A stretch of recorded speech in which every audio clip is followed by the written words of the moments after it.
নমস্কার বন্ধুরা, বাংলার ইনভেস্টর ইউটিউব চ্যানেলে আপনাদের সকলকে স্বাগত জানাই। চ্যানেলে প্রথমবার এসে থাকলে চ্যানেলটাকে অবশ্যই সাবস্ক্রাইব করে রাখবেন। তো বন্ধুরা, বর্তমানে দেখতেই পাচ্ছেন এই যে কোয়ার্টার 3 রেজাল্টের সিজন সেটা চলছে।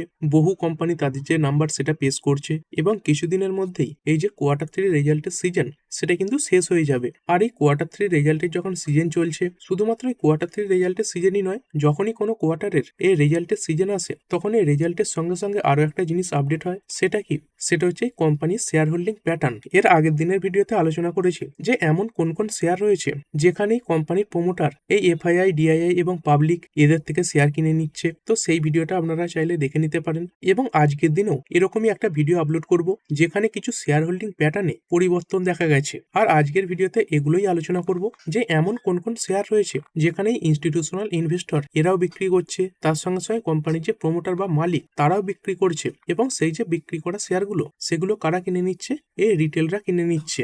আর এটাকে মার্কেট নেগেটিভ হিসেবেই ধরে নেয়, কারণ সব থেকে বেশি ইনফরমেশন মার্কেটে কাদের কাছে থাকে? এই এফআইআই, ডিআইআই এবং এই প্রমোটারের কাছে থাকে। এবং সেখানে যদি রিটেলদের কথা বলি, এদের কাছে সব থেকে কম ইনফরমেশন থাকে। তার মানে হচ্ছে এফআইআই, ডিআইআই এবং প্রমোটার বিক্রি করছে এবং কিনছে যে রিটেল, এদের কাছে সব থেকে কম ইনফরমেশন থাকা সত্ত্বেও এই রিটেলরা কিনে যাচ্ছে সেই সব শেয়ারগুলো। আর এরকমই কিছু স্টক এই ভিডিওতে আলোচনা করব। তবে তার আগে আবার একবার ডিসক্লেমার দিয়ে দিই যে পাবলিক কিনছে তার মানেই এমনটা নয় যে খারাপ। এই একটা দুটো কোয়ার্টারের আরো যে ডেটা সেগুলো দেখতে হবে, এর পুরনো যে ডেটা সেগুলোও দেখতে হবে যে এর আগেও এই প্রমোটার, এফআইআই, ডিআইআই তারা বিক্রি করেছে কিনা বা পাবলিক কিনে গেছে কিনা। শুধুমাত্র একটা কোয়ার্টারের যে ডেটা সেটা দেখে কোনো সিদ্ধান্ত নেওয়াই উচিত নয়। এই কোয়ার্টার 3 রেজাল্টই বলুন বা তার সঙ্গে সঙ্গে শেয়ার হোল্ডিং প্যাটার্নই বলুন। তো চলুন এবার এক একটা করে কোম্পানি দেখে নেওয়া যাক। আমাদের প্রথম যে কোম্পানি সেটা হচ্ছে বিক্রম সোলার লিমিটেড। রিসেন্টলি মার্কেটে লিস্ট হয়েছে এবং দেখতেই পাচ্ছেন এই লিস্ট হওয়ার পরে এই টপ লেভেল থেকে প্রায় 30% নিচে কিন্তু রয়েছে। কোম্পানির এবারে শেয়ার হোল্ডিং যে প্যাটার্ন সেটা আপডেট হয়েছে। এই কোম্পানি কিসের কাজ করে থাকে? এই যে সোলার পিভি মডিউলস এগুলো এই কোম্পানি তৈরি করে থাকে। তার সঙ্গে সঙ্গে ইপিএস বিজনেস এবং ওএনএম সার্ভিসও এই কোম্পানি প্রোভাইড করে থাকে। মূলত রিনিউয়েবল সেক্টরে কাজ করা একটি কোম্পানি হচ্ছে এই বিক্রম সোলার। এবারে কোম্পানির এই শেয়ার হোল্ডিং প্যাটার্ন এখানে কিরকম কি পরিবর্তন দেখা যাচ্ছে? এই সেপ্টেম্বর 2025 মানে আগের কোয়ার্টারে দেখতে পাচ্ছেন কোম্পানির যে প্রমোটার তাদের কাছে শেয়ার ছিল 63.12%। সেখান থেকেও এই যে হোল্ডিং এটা কমে গেছে, এই 63.01% হয়ে গেছে। এই এফআইআই এদের কাছে ছিল 2.08%, সেখান থেকে কমে 1.82% হয়ে গেছে। এবং এই ডিআইআই এদের কাছে 6.20% ছিল, সেখান থেকে কমে 4.71% হয়ে গেল। মানে প্রমোটার, এফআইআই, ডিআইআই সবাই বিক্রি করেছে। তাহলে সে বিক্রি করা শেয়ার সেটা কিনবে কারা? এই প্রমোটার, এফআইআই, ডিআইআই এরা বাদ দিয়ে বাকি যে প্লেয়ারটা মার্কেটে পড়ে রয়েছে তারাই কিনবে। এখানে দেখতে পাচ্ছেন এই পাবলিক এদের কাছে সেই যে হোল্ডিং সেটা বেড়ে গেছে। এই 28.59% হোল্ডিং ছিল, সেখান থেকে বেড়ে কত হয়ে গেছে? 30.45%। এখানে স্পষ্টতই দেখতে পাচ্ছেন প্রমোটার, এফআইআই, ডিআই বিক্রি করলো এবং কিনে নিয়েছে পাবলিক। এর পরের কোম্পানি হচ্ছে ওয়েলস্পুন কর্প লিমিটেড। এটাও যদি দেখেন মোটামুটি এরকম টপ লেভেল থেকে 13-14% নিচে রয়েছে। কোম্পানির শেয়ার হোল্ডিং প্যাটার্ন এবারেও আপডেট হয়েছে। কোম্পানিটা কিসের কাজ করে থাকে? দেখতে পাচ্ছেন এই লার্জ ডায়ামিটার যে পাইপস, মানে বড় বড় মোটা মোটা যে পাইপ, সেগুলো এই কোম্পানি তৈরি করে থাকে। তার সঙ্গে সঙ্গে বিএলএস সার্টিফাইড স্টিল যে বিলেটস হয় সেগুলো করে। এই টিএমটি বার্স সেগুলো তৈরি করে থাকে।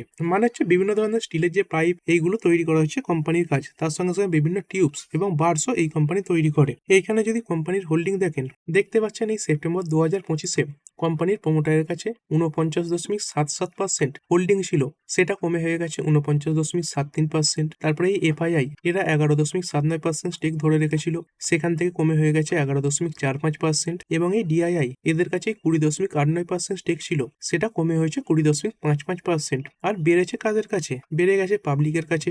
17.52% স্টেক ছিল, সেখান থেকে বেড়ে হয়ে গেল 18.26%। তারপরের কোম্পানি হচ্ছে গো ফ্যাশন ইন্ডিয়া লিমিটেড। এই কোম্পানি কিসের কাজ করে থাকে? এইখানে দেখতে পাচ্ছেন কোম্পানির কাছে একটা ব্র্যান্ড রয়েছে, গো কালার্স। তো এই ব্র্যান্ডের আন্ডারে এই কোম্পানিটা মেয়েদের যে বটম ওয়্যার সেগুলো তৈরি করে থাকে। মানে বলতে পারেন টেক্সটাইল সেক্টরে কাজ করে একটি কোম্পানি। এইখানে কেমন কি পরিবর্তন হয়েছে? এইখানে যদি দেখেন প্রমোটার এদের কাছে কিন্তু স্টেক কমেনি। এই 52.78% স্টেক ছিল, সেটাই রয়েছে। এইখানে বিগত অনেকগুলো কোয়ার্টারই ফিক্স হোল্ডিং দেখা যাচ্ছে, কোনোবারে কমায়নি এবং বাড়ায়নি। কিন্তু তারপরে যদি এফআইআই দেখেন, এদের যে হোল্ডিং সেটা নিয়মিতই কমছে। দেখতে পাচ্ছেন 12.69% ছিল, সেখান থেকে কমতে কমতে বর্তমানে 7.51% হয়েছে, যেটা এর আগের কোয়ার্টারের 8.60%-এর থেকেও কম। এবং এখানে ডিআইআই দেখতে পাচ্ছেন এদের কাছে 35% স্টেক ছিল, সেখান থেকে কমে কত হলো? 32.83%। আর এদের যে বিক্রি করা স্টেক সেগুলো কারা কিনে নিয়েছে? এই পাবলিক কিনে নিয়েছে। 3.61% স্টেক থেকে এই পাবলিকের কাছে বেড়ে হয়ে গেল 6.89% স্টেক, প্রায় 3%-এর উপরে স্টেক এই পাবলিকরা এই কোম্পানিতে বাড়ালো। তারপরের কোম্পানি হচ্ছে রুট মোবাইল লিমিটেড। কোম্পানি কিসের কাজ করে থাকে দেখতে পাচ্ছেন, ক্লাউড সিস্টেমে কাজ করে থাকে, cloud communication platform service provider. কাদের এই সার্ভিস দিয়ে থাকে, বিভিন্ন এন্টারপ্রাইজেস, তার সঙ্গে সঙ্গে ওটিটি প্ল্যাটফর্ম, তারপরে এই মোবাইল নেটওয়ার্ক অপারেটর, বিভিন্ন বিজনেসও ম্যানেজ করে, যেমন এই মেসেজিং, তার সঙ্গে সঙ্গে voice, email, SMS, filtering, analytics এবং মনিটাইজেশন। এবং এই যে কোম্পানিটা, এটা হচ্ছে এই প্রক্সিমাস গ্রুপের একটি কোম্পানি। এইখানে প্রোমোটারের কাছে সামান্যই কমেছে, এই 74.86% থেকে কমে হয়েছে 74.85%। তারপরে এই FII এদের কাছে ছিল 2.98%, এইখান থেকে কমে হয়েছে 2.73%। এবং এই DII এদের কাছে 7.19% ছিল, সেখান থেকে কমে হয়ে গেল 5.98%। এইখানে সবার থেকেই কমে গেল এবং বেড়েছে কাদের কাছে, এই পাবলিকের কাছে বেড়েছে এই 14.96% থেকে বেড়ে হয়েছে 16.42%। তারপরে ওয়ানড্রেলা হলিডেজ লিমিটেড, নাম দেখেই বুঝতে পাচ্ছেন বিভিন্ন হোটেল, রিসর্ট এই ধরনের কাজ এই কোম্পানি করে থাকে। Engaged in the business of parks and resort. এইখানে কেমন কি হোল্ডিং এলো, এই প্রমোটার যারা আগের কোয়ার্টারে ধরে রেখেছিল 62.26%, কিছুটা কমেছে 62.25% হয়েছে। তারপরে এই FII 6.69% ছিল, 1%-এর উপরে কমেছে 5.49% হলো। এই DII এদের কাছে ছিল 12.10%, সেখান থেকে কমে হয়েছে 11.22%। আর এইখানেও দেখতে পাচ্ছেন পাবলিকের কাছে বেড়েছে 18.96% থেকে বেড়ে হয়ে গেছে 21.05%। তারপরে উগ্র ক্যাপিটাল লিমিটেড, এই কোম্পানিটা মূলত ফাইন্যান্স সেগমেন্টে যুক্ত রয়েছে। কোম্পানিটার কাজ দেখতে পাচ্ছেন স্মল বিজনেস লেন্ডিং প্ল্যাটফর্ম, মানে ছোটখাটো যে বিজনেস হয় তাদেরকে এই লেন্ডিং বা ধার দিয়ে থাকে। তো মূলত 8খানা যে সেক্টর রয়েছে সেখানে এরা লোন দেয় এবং তার সঙ্গে সঙ্গে এই যে কাস্টমাইজড লোন সলিউশন সেটাও প্রোভাইড করে থাকে। কোম্পানি কি লোন দেয় দেখতে পাচ্ছেন, আনসিকিউরড বিজনেস লোন, তার সঙ্গে সঙ্গে মেশিনারি লোন দেয়, বিজনেস লোন দিয়ে থাকে। কিসের মাধ্যমে দেয়, প্রপার্টি, নিউ এজ প্রোডাক্ট, এবং তার সঙ্গে সঙ্গে এই যে মাইক্রো এন্টারপ্রাইজেস লোন সেটাও এই কোম্পানি দিয়ে থাকে। এইখানে কোম্পানির হোল্ডিং দেখতে পাচ্ছেন এই প্রমোটারের কাছে 2.24% থেকে কমে হয়ে গেছে 1.70%। এই FII এদের কাছেও কমেছে, 28.99% ছিল, সেখান থেকে কমে হয়ে গেল 22.83%। এই DII এদের কাছেও ছিল 1.59%, কমে হলো 1.38%। এবং এই পাবলিক যাদের কাছে ছিল 65% স্টেক, সেই স্টেকটা কিন্তু বেড়ে হয়ে গেল 72.49%। এরপরের কোম্পানি হচ্ছে Fed Bank Financial Services Limited. এটা ওই ক্যাপিটাল সেক্টরে কাজ করা কোম্পানি। দেখতে পাচ্ছেন গোল্ড লোন, তার সঙ্গে সঙ্গে হোম লোন, তারপরে লোন এগেনস্ট প্রপার্টি এবং বিজনেস লোন, এগুলো এই কোম্পানি দিয়ে থাকে। এবং এটা ফেডারেল ব্যাংক এদেরই একটা অংশ বলতে পারেন। এইখানে কোম্পানির প্রমোটারের কাছে স্টেক ছিল 60.97%, সেখান থেকে কমে হলো 60.88%। তবে এখানে এই FII এরা কিছুটা বাড়িয়েছে, 0.77% থেকে বাড়িয়ে করেছে 1.17%। তারপরে DII এরা কমিয়ে দিয়েছে 20.11% থেকে কমে হয়ে গেল 19.36%। আর এখানে পাবলিক এদের কাছে ছিল 18.15%, সেখান থেকে বেড়ে হয়ে গেল 18.59%। তো মোদ্দা কথা এখানে বুঝতে পাচ্ছেন, এই প্রমোটার FII DII এদের মধ্যে কেউ যদি কিনেও থাকে তাহলেও এই যে পাবলিক তাদের কাছে কিন্তু হোল্ডিং বেড়ে গেছে, কারণ এখানে FII এরা কিনলেও এই যে প্রমোটার DII এরা কিন্তু বিক্রি করেছে। আর এরা দুজন যে বিক্রি করেছে প্রমোটার DII, তাদের মধ্যে কিছু কিনেছে FII এবং এই কিছু কিনেছে পাবলিক। এরপরে আরো কিছু ছোট কোম্পানি রয়েছে, যেমন এই টরিয়ান MPS কোম্পানি কিসের কাজ করে থাকে দেখতে পাচ্ছেন, কনস্ট্রাকশন সেগমেন্টে কাজ করে কোম্পানিটা। এই ক্রাশিং, স্কিনিং ইকুইপমেন্ট প্রোভাইড করে থাকে কাদের, এই মাইনিং এবং কনস্ট্রাকশন এই সেক্টরগুলোতে। এইখানে কোম্পানির প্রমোটারের কাছে স্টেকে কোনো পরিবর্তন হয়নি, এই 63.80% ছিল, এটা ফিক্সই রয়েছে। এবং এই FII এদের কাছে 3.30% স্টেক ছিল, সেখান থেকে পড়ে হয়েছে 2.31%। এবং এই DII এদের কাছে 6.33% স্টেক ছিল, সেটাও কমেছে 1.89% হয়েছে। এবং বেড়েছে কাদের কাছে, পাবলিকের কাছে 26.57% স্টেক থেকে বেড়ে হয়ে গেছে 32%। এইখানে মোটামুটি একটা ভালো বৃদ্ধি কিন্তু দেখা গেল এই পাবলিকের হোল্ডিং এ। তারপরের কোম্পানি হচ্ছে পুষ্পা জুয়েলার্স, নামেই বুঝতে পাচ্ছেন জুয়েলারি সেগমেন্টে কাজ করে। এই হোলসেল গোল্ড জুয়েলারি ম্যানুফ্যাকচারিং এর কাজ এই কোম্পানি করে থাকে।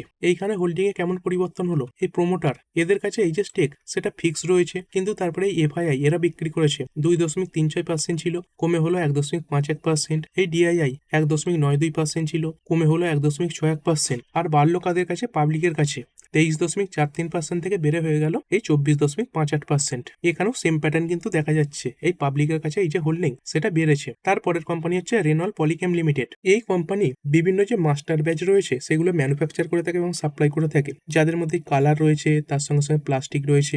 এছাড়াও কোম্পানি এই যে ইন্ডাস্ট্রিয়াল কেমিক্যাল, ইম্প্যাক্ট মডিফায়ার্স এবং প্লাস্টিক পিগমেন্টস এইগুলো সাপ্লাই করে। এইখানে তো কোম্পানির প্রমোটার প্রচুর পরিমাণে স্টেক বিক্রি করে দিয়েছে, তার সঙ্গে সঙ্গে FII এরা পুরো নীল করে দিয়েছে এবং DII এরাও পুরো নীল করে দিয়েছে। এই প্রমোটার এদের কাছে কত ছিল, এই 69.10%, সেখান থেকে কমে হয়ে গেল 48.16%। এই এফআইআই এদের কাছে কিছু স্টেক ছিল 0.68%, দেখতে পাচ্ছেন পুরো জিরো করে দিয়েছে। তারপরে এই ডিআইআই এদের কাছে 3.63% ছিল, এরাও পুরো জিরো করে দিয়েছে। এবং পাবলিক এদের কাছে প্রায় 25% স্টেক বেড়ে গেছে। এই 26.59% স্টেক ছিল, সেটা বেড়ে হয়ে গেছে 51.84% স্টেক। এরা সবাই মিলে যেটুকু বিক্রি করেছে সেটুকুই কিন্তু কিনে নিয়েছে এই পাবলিক। তো এই কোম্পানিটাকে অবশ্যই ফোকাসে রাখতে পারেন, কারণ এই ধরনের যে কোম্পানিগুলো রয়েছে এগুলো ডুবে যাওয়ার চান্স অনেকটাই বেশি থাকে। এরপরে হয়তো দেখবেন এই যে প্রমোটার তারা আরো স্টেক বিক্রি করছে এবং সেই যে স্টেক সেগুলো হয়তো পাবলিকও কিনে নেবে। যদি এরকমটা হয় তাহলে কিন্তু এটা খারাপ সংকেতই দিচ্ছে। তারপরে কোম্পানি ক্যাশ ইওর ড্রাইভ, এই কোম্পানির কাজ কি দেখতে পাচ্ছেন, এই কোম্পানি এই যে আউটডোর অ্যাডভার্টাইজিং তার কাজ করে থাকে। এবং কিসের মাধ্যমে অ্যাডভার্টাইজিং এ কোম্পানির মেন ফোকাস রয়েছে, এই ভেহিকেল র্যাপ অ্যাডে কোম্পানির বেশি ফোকাস রয়েছে। কোম্পানি বিভিন্ন গাড়ির চারদিকে বিভিন্ন যে বিলবোর্ডস সেগুলো লাগিয়ে এই যে অ্যাডস সেগুলো প্রচার করে থাকে। আপনারা যদি নিজস্ব গাড়ি থাকে আপনি চাইলে আপনার গাড়ির পাশে বিভিন্ন ধরনের অ্যাড লাগাতে পারবেন এবং তার জন্য কোম্পানির সঙ্গে আপনি কিন্তু যোগাযোগ করতে পারবেন। মানে এর মাধ্যমে আপনি কিন্তু ইনকামও করতে পারবেন। তার সঙ্গে সঙ্গে ধরুন আপনার নিজস্ব বিজনেস রয়েছে, তো সেই বিজনেসটাকে আপনি কিন্তু এদের মাধ্যমে বিভিন্ন গাড়িতে অ্যাডের মাধ্যমে রানও করাতে পারবেন। এইখানে কোম্পানির প্রমোটারের কাছে দেখতে পাচ্ছেন এই স্টেকে কোনো পরিবর্তন হয়নি, কিন্তু এই ডিআইআই এরা কমিয়েছে 6.87% থেকে কমিয়ে করেছে 6.47%। এবং এই পাবলিক এদের কাছে 26.46% স্টেক ছিল, সেটা বেড়ে হয়ে গেল 28.16%। মানে সব কোম্পানিগুলোতে যে প্যাটার্নটা সেটা কিন্তু একই রয়েছে, এই বাকিরা বিক্রি করছে এবং সেখানে কিনে নিচ্ছে পাবলিক। তারপরে আরো একটা কোম্পানি ওসেল ডিভাইসেস, কিসের কাজ করে থাকে, এই কোম্পানিটা বিভিন্ন যে এলইডি ডিসপ্লে সিস্টেম সেগুলো ম্যানুফ্যাকচার করে থাকে। তার সঙ্গে সঙ্গে এই যে হিয়ারিং এইডস রয়েছে, মানে কানে কম শুনলে যে ধরনের যন্ত্র ইউজ করা হয় সেই যন্ত্রগুলো এই কোম্পানি তৈরি করে। এইখানে কেমন কি পরিবর্তন এলো, কোম্পানির প্রমোটারের কাছে 71.53% ছিল, সেখান থেকে কমে হয়ে গেল 65.21%। তারপরে এই এফআইআই এদের কাছে 1.46% ছিল, কমে হলো 0.59%। এবং এই ডিআইআই এদের কাছে ছিল 5.01%, সেখান থেকে কমে হলো 3.89%। এবং বেড়েছে কাদের কাছে, এই পাবলিকের কাছেই বেড়েছে, এই 22% থেকে প্রায় 8%-এর উপরে বেড়ে গেছে, বেড়ে হয়ে গেছে 30.31%। তারপরের কোম্পানি হচ্ছে Mason infrastructure limited. Company construction এবং ইনফ্রাস্ট্রাকচার এগুলোর সঙ্গে যুক্ত রয়েছে, দেখতে পাচ্ছেন business of infrastructure development and construction. এইখানে কেমন এলো পরিবর্তন, এই প্রমোটার এদের কাছে 55.84% স্টেক ছিল, সেখান থেকে তারা কিছু বিক্রি করেছে, বর্তমানে রয়েছে 52.55%। এই এফআইআই এরা তো আগের থেকে কমিয়ে দিয়েছে, বর্তমানে প্রায় নেই বললেই পারেন, এই 0.02% বর্তমানে রয়েছে এবং এর আগের কোয়ার্টারেও এটাই ছিল। মানে কমাবার জায়গাটুকুও নেই, কমাতে হলে পুরো জিরোই করে দিতে হতো। এবং এই ডিআইআই এদের কাছে 6.26% স্টেক ছিল, কমে হয়ে গেল 5.89%। এবং এই পাবলিক এদের কাছে ছিল 37.88%, কত বেড়ে হলো 41.54% স্টেক বর্তমানে রয়েছে পাবলিকের কাছে। আর এই ভিডিওর শেষ কোম্পানি সেটা হচ্ছে এই ব্যাসিলিক ফ্লাই স্টুডিও। কোম্পানিটা মূলত ভিএফএক্স এর কাজ করে থাকে, দেখতে পাচ্ছেন হাই এন্ড ভিজুয়াল এফেক্টস, তার সঙ্গে সঙ্গে 2D 3D এইগুলোর কাজও কোম্পানি করে থাকে। বলতে পারেন একটা ভিডিও এডিটিং স্টুডিওর কাজ এই কোম্পানি করে থাকে। এইখানেও ভালো পরিমাণে কমেছে। এই প্রমোটার এদের কাছে তো ফিক্স রয়েছে, কিন্তু এর আগের তুলনায় অনেক কমিয়েছে, আগে দেখতে পাচ্ছেন 60%-এর কাছাকাছি ছিল। তারপরে এফআইআই এরাই 3.43% থেকে স্টেক কমিয়ে করেছে 3.40%। তারপরে এই ডিআইআই এদের কাছেও কমলো, এই 2.76% থেকে কমে হয়ে গেল 2.17%। এবং এই পাবলিক এদের কাছে বেড়ে গেছে 38.49% স্টেক থেকে বেড়ে হয়ে গেল 39.11%। এইখানেও সেম একই জিনিস দেখা যাচ্ছে, এই প্রমোটার এফআইআই ডিআইআই এদের কাছ থেকে যে স্টেক কমেছে সেটাই পাবলিকের কাছে বেড়ে গেছে। তো ঠিক আছে বন্ধুরা, আশা করছি ভিডিওটা আপনাদের ভালো লেগেছে। আপনি চাইলে এটাকে লাইক এবং শেয়ার করতে পারেন। আর শেয়ার মার্কেট সংক্রান্ত ডেইলি নিউজ আপডেট পেতে চ্যানেলটা সাবস্ক্রাইব করে রাখবেন এবং পাশে থাকা বেল আইকনটি টিপে অল অবশ্যই সিলেক্ট করে রাখবেন, যাতে পরবর্তী ভিডিওর নোটিফিকেশন আপনার কাছে সময় মতো পৌঁছে যায়। আর হ্যাঁ, ভিডিওটি শুধুমাত্র ইনফরমেশন এবং এডুকেশনাল পারপাসের জন্য বানানো হয়েছে। আমি সেবি রেজিস্টার্ড নই, তাই কোনো প্রকার শেয়ারে কোনো প্রকার বাই, সেল, হোল্ড বা অ্যাভারেজ করার কোনো সিদ্ধান্ত নেওয়ার আগে আপনার যে ফাইন্যান্সিয়াল অ্যাডভাইজার আছে তার সঙ্গে অবশ্যই আলোচনা করবেন। দেখা হচ্ছে পরের ভিডিওতে। ধন্যবাদ।